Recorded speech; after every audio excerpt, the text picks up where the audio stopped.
Right, on to our next character for the game. We'll just see how different this ninja feels from the samurai we just worked with.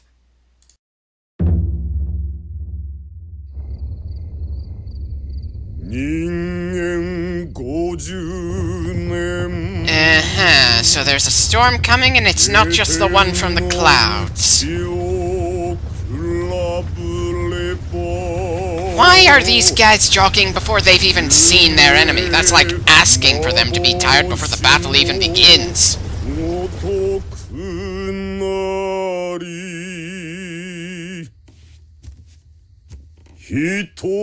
Can someone tell me who's singing in the background?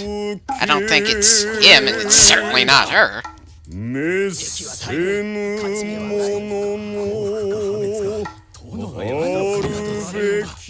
Your lord is thinking there's still a chance for victory, while I'm thinking the little girl in pink looks very out of place here.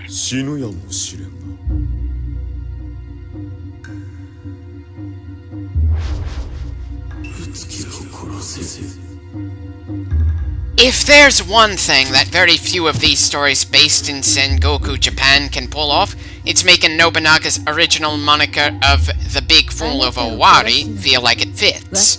Probably because they rarely get into his life before his first major success.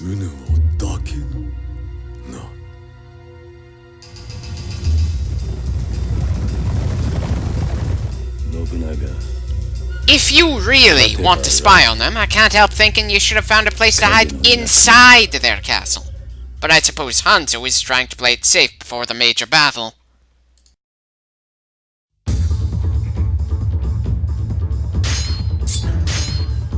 Right, let's give Hanzo some of the equipment that we managed to earn while working with Yukimura. Sure, we don't have access to the powerful spears, but these should be pretty helpful. And since we're using a ninja, it only makes sense that we make sure the people working with Hanzo are also ninjas.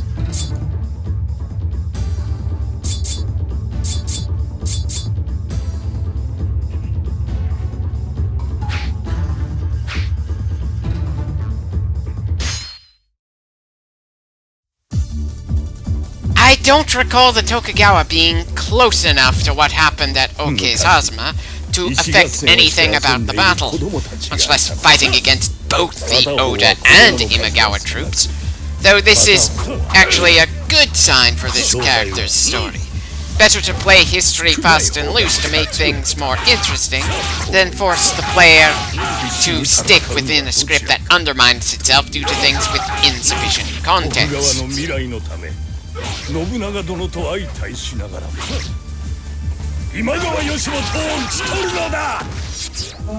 That is some rather twisted logic to backstab the lord you're currently serving.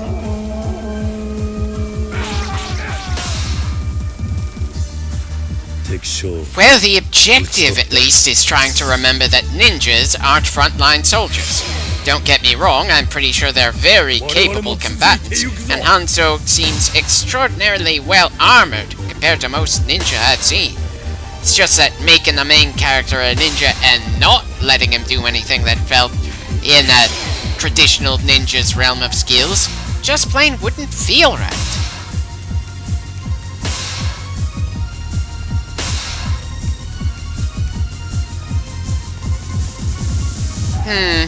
Can't help noticing that the mission doesn't seem to give a damn that the Oda were supposed to be painfully outnumbered by the Imagawa. Odd that the opening cutscene implied this should be a very desperate battle, and historically it was a long-shot victory that just happened to land, but the mission itself makes it look pretty even.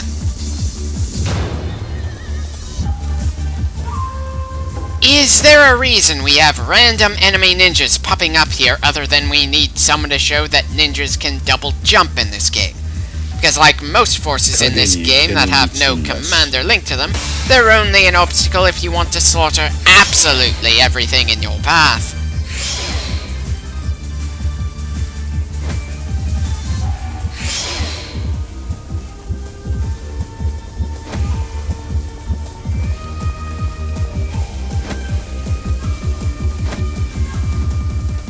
Well, at least the Imagawa's lack of vigilance is historically accurate. Though that feels out of place in the game if the Imagawa are being... Yeah. Bloody hell. Seriously, they are constantly fighting against the enemy here. It is not that they have been ambushed by a force less than a fifth the size of their own.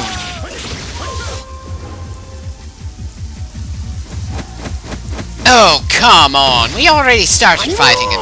Why does the cutscene decide to have Hanzo, arguably the greatest ninja of his time, expose himself to his target like this?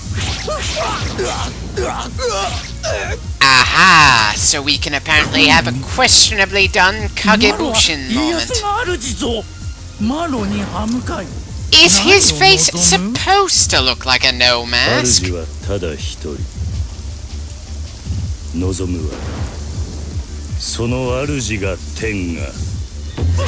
That's not much of an explanation there, Hanzo.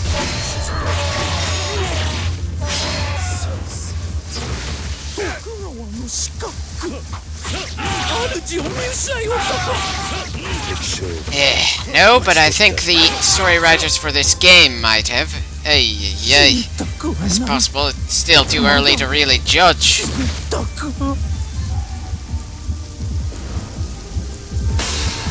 Nobody seems to be running away, so it looks like that wasn't the mission-ending objective.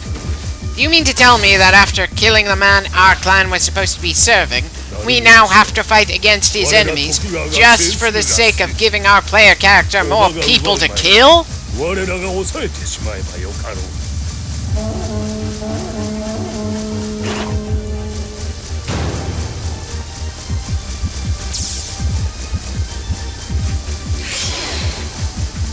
Oh, please, if his army was really obliterated, then we wouldn't be seeing any more red dots on the map.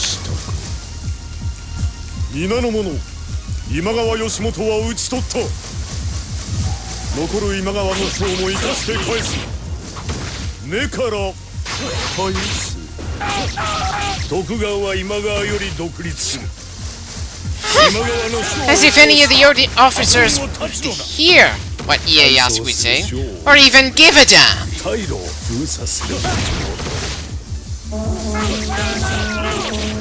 What is even the point of capturing all their strongholds if our army is stuck in the southwest corner of the battlefield?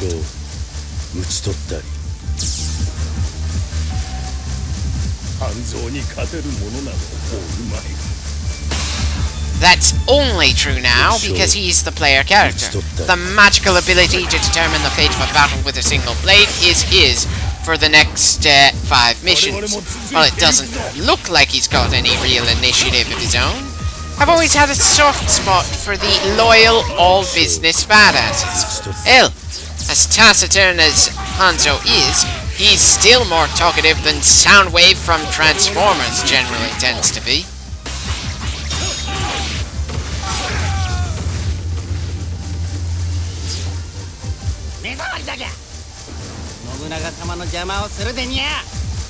How could he possibly be in Nobunaga's way in that corner, Hideyoshi?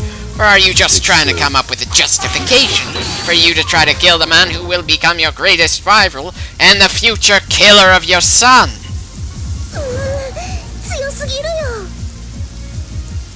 What are you even complaining about, girl? You're alive, and the guy who kicked your ass is gonna be on your side after this fight. Well, at least Nobunaga's wife is more prompt to say her defeat quote than his sister.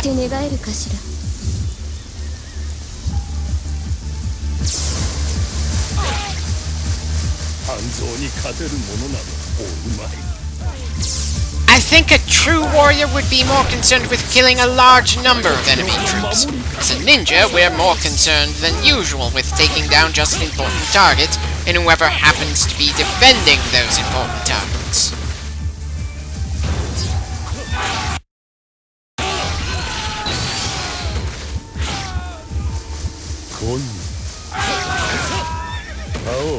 Doesn't matter what he sees, we're done with this mission now that the last part of the Imagawa are dead, though I will admit, that was a rather ambiguous response.